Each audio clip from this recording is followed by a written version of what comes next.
Mimba nyingi kama mapacha au watatu pia zinaweza kuongeza uwezekano wa C-section. Hii ni kwa sababu ya hatari ya matatizo yanayoweza kutokea wakati wa kujifungua kwa njia ya kawaida.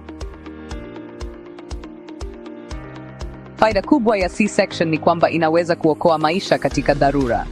Katika hali ambapo kuna matatizo yasiyotabirika wakati wa kujifungua, upasuaji huu unaweza kuwa suluhisho la haraka na lenye ufanisi.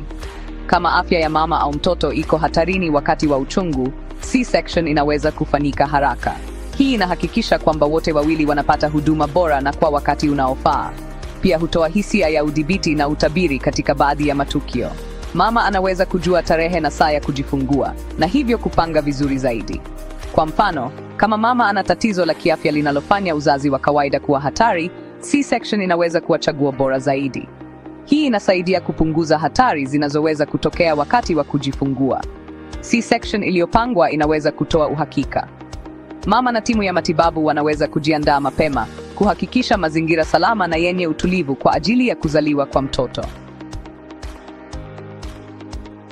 Ingawa kwa ujumla ni salama, C-section ina hatari zake. Hizi zinaweza kujumuisha maambukizi, kutokwa na damu nyingi, na muda mrefu wa kupona ukilinganisha na uzazi wa kawaida. Pia kuna hatari kwa mtoto kama vile matatizo ya kupumua.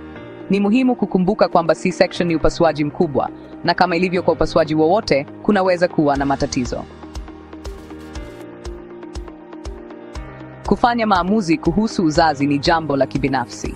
Kama una wasiwasi kuhusu C-section au jambo lolote kuhusu ujauzito wako, tafadhali wasiliana na mtoa huduma wako wa afya. Wanaweza kutoa ushauri unaokufaa kulingana na hali yako. Kumbuka, mawasiliano mazuri na daktari au mkunga wako ni muhimu kwa ujauzito na uzazi salama na wenye afya.